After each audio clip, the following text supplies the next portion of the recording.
What happens when country music royalty collides with daytime television controversy? What happens when decades of unspoken truths suddenly erupt on live TV? Today, we dive into the explosive confrontation that left audiences stunned and changed daytime talk shows forever. Don't forget to subscribe and share your thoughts in the comments, because this story runs deeper than anyone expected. The morning began like any other inside the View studio. The pre-show chatter filled the air. Producers moved frantically behind the cameras, and the studio audience buzzed with excitement. But no one, absolutely no one, was prepared for what was about to unfold when Reba McEntire walked onto that stage. Joy Behar opened the show with her familiar grin, but the atmosphere was differentiated, uneasy. Ladies and gentlemen, please welcome the queen of country music, Reba McEntire. The crowd erupted as Reba stepped out in a burgundy blazer that shimmered beneath the lights. Her iconic red hair blazed like fire, but her expression was serious, almost defiant. She sat down gracefully, yet the weight in her eyes hinted at something heavier than a simple interview. "Reba, it's wonderful to have you," Joy began, shuffling her notes. "You've been making headlines with your tours, but I have too. Ask about those comments you made last week about the industry." Reba's back straightened. "What comments, specifically, Joy?" Joy glanced at her cards. "You said the entertainment industry has lost its way. Too political. Some people think that's a little rich coming from someone who's worked in Hollywood for decades." The studio went silent. Reba's eyes narrowed. Her jaw tensed. "I think there's been a misunderstanding." Whoopi Goldberg leaned forward, ready to pounce. "I watched that interview 3 times. You said, and I quote, that entertainment should stay out of politics, and celebrities need to remember their place. That's pretty clear to me." "What I said," Reba replied, her Oklahoma drawl sharpening, "is that we've forgotten how to entertain without preaching. There's a difference." Sarah chimed in with a careful tone. "But isn't saying don't be political itself a political statement?" Reba turned, fixing her gaze on Sarah. "I'm not making a political statement, honey, I'm making a common sense one. People turn on the TV or buy a ticket because they want to escape. They don't want to be told how to think every 5 minutes." The tension thickened. Joy tried to steer the ship. "But surely you see that artists have a platform, and with that comes responsibility." "Responsibility to whom?" Reba shot back, her voice rising. "To you, or to the people who pay for the tickets and the records?" The audience gasped. Alyssa Farrah Griffin, quiet until now, leaned forward. "Reba, your comments make it sound like entertainers shouldn't speak up for causes they care about. Isn't that a little hypocritical, given your own history?" Reba laughed coldly. "Hypocritical? Let me tell you what's hypocritical: sitting at this table making millions while lecturing working-class Americans about their values from your Manhattan apartments." The crowd let out a shocked murmur. Joy's face reddened. "Excuse me? Are you suggesting we don't have the right to share our opinions because of where we live?" "I'm suggesting," Reba snapped, her voice now like steel, "that may be. You ought to step outside your bubble before telling the rest of the country what's best for them." Whoopi's voice thundered. "Hold on, you're on our show, our platform, and you're attacking us personally. That's not okay." "I'm not attacking anyone," Reba replied firmly, though the heat was rising. "I'm pointing out the disconnect. You want to talk about my comments? Fine, but let's talk about the real issue." "And what's that?" Joy demanded. Reba looked past the hosts, straight into the camera. "The real issue is that ordinary people are tired of being talked down to, tired of being told they're wrong for wanting entertainment to be entertainment, tired of being insulted by people who think they know better." The studio audience shifted uncomfortably. Finally, Sunny Hostin broke her silence. "Reba, are you saying that speaking about equality and justice is talking down to people?" Reba turned back to the table. "I'm saying there's a time and place for everything. And maybe, just maybe, people deserve to enjoy a song, a movie, or a show without having an agenda shoved down their throats." The air crackled with tension. Joy's face was crimson now, her voice shaking. "An agenda? Reba, fighting for human rights isn't an agenda, it's decency. And who decides what that means?" Reba fired back. "You Hollywood executives. The politicians you all admire. What about the right of people to think for themselves?" Whoopi slammed her hand on the table, making the mugs rattle. "Now wait just a minute. Nobody is stopping anyone from thinking for themselves, but when you have a platform, when you hold influence, you have a responsibility to use it for good." "According to who?" Reba's voice rose, locking horns with Whoopi's energy. "According to your definition of good. That's the problem right there. You all act like you get to decide what's good for everyone else." The cameras zoomed in, capturing every flicker of tension as the confrontation escalated. Joy leaned in, struggling to keep her tone steady. "Reba, I think you're missing the point. We use our platform to fight injustice, to give a voice to those who don't have one." Reba laughed, sharp and disbelieving. "Give them a voice. If you really want to help people, stop treating them like they're too dumb to think for themselves. Stop assuming they need you to guide their thoughts on every single issue. Sarah jumped in, her voice thin with strain. What we're saying, Reba, is that silence in the face of injustice is complicity. Don't you agree? Reba turned on her, eyes blazing. And what I'm saying is maybe your definition of injustice doesn't always match theirs. Maybe people are more worried about putting food on the table than whatever cause is trending this week. A low murmur rippled through the studio audience. Joy clutched her cards tighter, her professionalism slipping. So you're saying we shouldn't care about social issues because people have bills to pay? That's a false choice, Reba. No, Joy, Reba replied, her voice now dangerously calm. I'm saying maybe you should focus on connecting with people instead of lecturing them. Try understanding where they're coming from instead of brushing their concerns aside. The tension was suffocating. But they were no breaks, no escape. Whoopi leaned back, her tone turning heavy with challenge. Reba, let me ask you something. When you see injustice happening, when people are hurt, discriminated against, attacked, what do? Do you just stay quiet because it makes somebody uncomfortable? Reba didn't flinch. I help where I can, Whoopi, but I don't pretend my way is the only way. And I don't tear down people who see it differently. Attack people. Joy's voice cracked with disbelief. Reba, we're not attacking anyone, we're speaking truth to power. Whose truth? Reba shot back instantly. Yours. The truth according to your writers. The truth your network executives sign off on. Let me tell you something, there are millions of Americans with a different truth. And you dismiss them as ignorant every single day. Alyssa tried to interject, but Reba pressed forward, her momentum unstoppable. You want to know what's happening out there? People are turning off their TVs, they're canceling subscriptions, they're walking away from entertainment entirely because they're sick of being preached to by people who live in a completely different world. Sunny's voice cut in, tight and measured, but brimming with anger. So what you're saying, we should just ignore racism, ignore sexism, pretend these problems don't exist just to make people comfortable. I'm saying, Reba replied, her Oklahoma drawl thickening with conviction, that maybe your approach isn't working. Maybe talking down to people isn't the answer. The studio was dead silent now. The audience was on edge, hanging on every word. Joy gripped her note cards so tightly, they began to crumple in her hands. Reba, I have to ask you directly, Joy said, leaning forward. Are you saying that fighting for civil rights is wrong? Don't you dare put words in my mouth. Joy. Reba's voice was sharp as steel. What I'm saying is turning every piece of entertainment into a political lecture is wrong. Assuming everyone who doesn't think exactly like you is evil is wrong.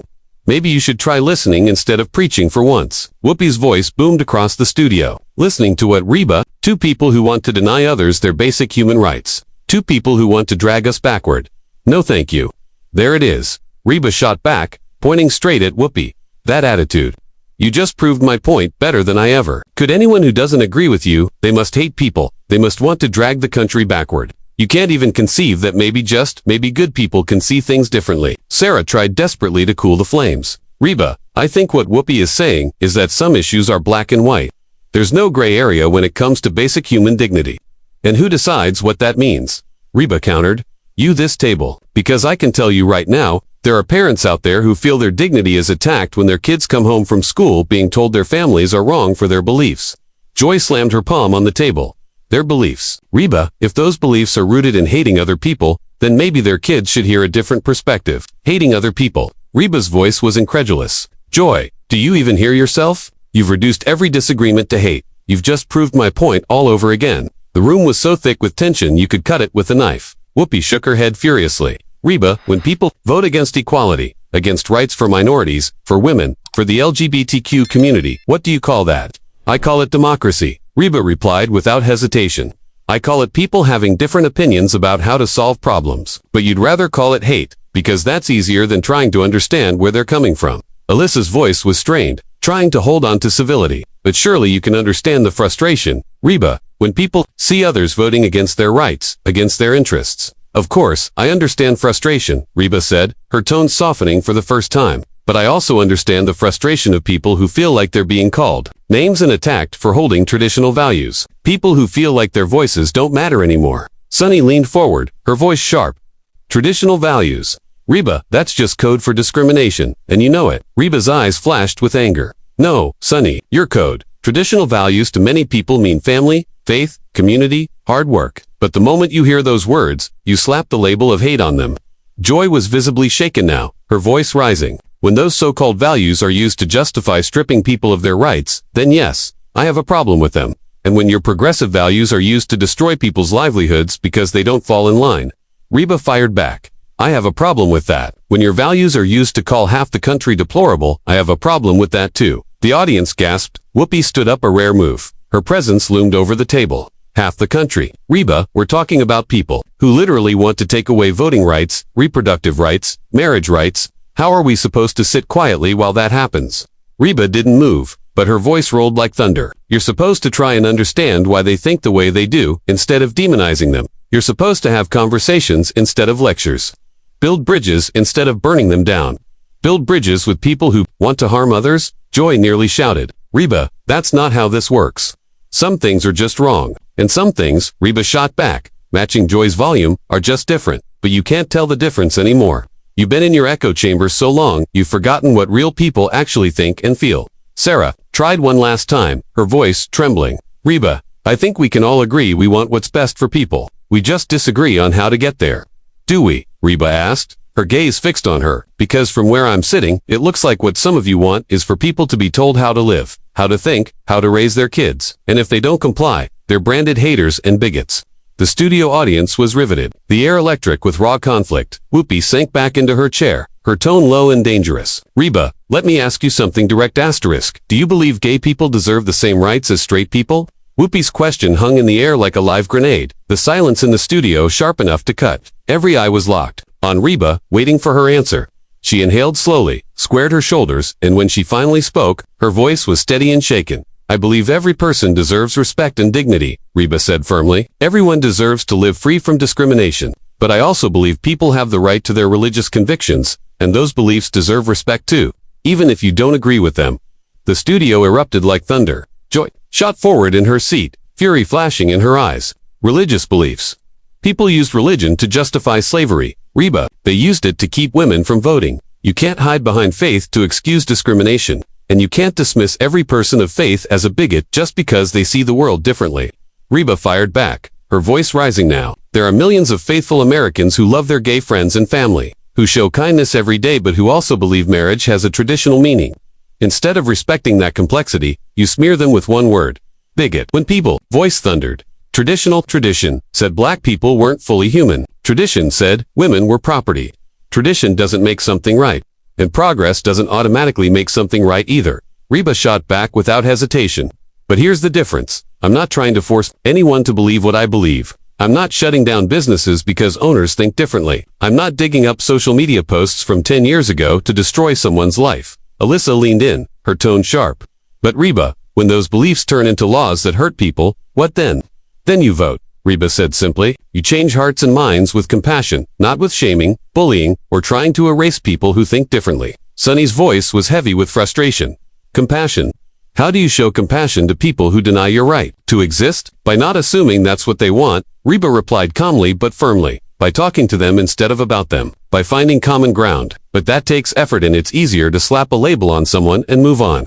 Joy's voice trembled with rage. Common ground. With people who want Americans to have fewer rights. The common ground, Reba said, turning toward the cameras, is that most people want the same things. They want safe families, good schools, for their kids, freedom to speak their minds without being attacked. They want to practice faith, without being mocked. They want to love their neighbors without being told they're loving them the wrong way. Whoopi slammed both hands on the table. But some of those neighbors are gay, Reba. Some are trans, some are immigrants. And when votes strip away their rights, that's not love. Reba's composure finally cracked, her voice now a roar. And when you ridicule faith, when you mock traditions, when you brand people as hateful for thinking differently, that's not love either. But somehow, it's acceptable, because you've decided your way is the only way. The studio was electric. Audience members were on edge, security edging closer to the stage. Joy's note cards tore under her grip. Religious freedom, Joy shouted. Reba, religious freedom doesn't give anyone the right to discriminate, and political freedom doesn't give anyone the right to discriminate against religious people. Reba screamed back. But that's exactly what's happening and you all cheer for it. She turned fiery, unstoppable. People out there are scared. Scared to speak, scared to believe, scared to question, because they know if they step out of line, people like you will try to destroy them. Whoopi's voice boomed at maximum force. People like us are fighting for justice, equality, basic human rights. And people like you, Reba cut in like a blade, are fighting for conformity. For everyone to think, believe, and vote exactly like you or else be silenced. Chaos erupted, hosts shouting, audience members screaming, cameras capturing every volatile second. Joy stood too, her voice cracking as she tried to shout over the storm. That's enough. Whoopi roared, overpowering everyone. Reba, if you think fighting for rights is the same as forcing conformity, you need to look in the mirror. Reba swept her gaze around the table, then locked eyes with the camera. Her words landed like a hammer. No, you need to look in the mirror. You preach tolerance, but you're the most intolerant voices on television. You preach inclusion, but exclude anyone who doesn't fall in line. You preach diversity, but only the kind you can measure on the surface. The studio froze. The silence was heavier than the shouting. Then Whoopi's voice, low and deadly. I think we're done here. No, Joy snapped, shaking with rage. We've been done for a while. Security. As guards approached, Reba calmly gathered, her purse, her dignity unbroken. You know what's sad?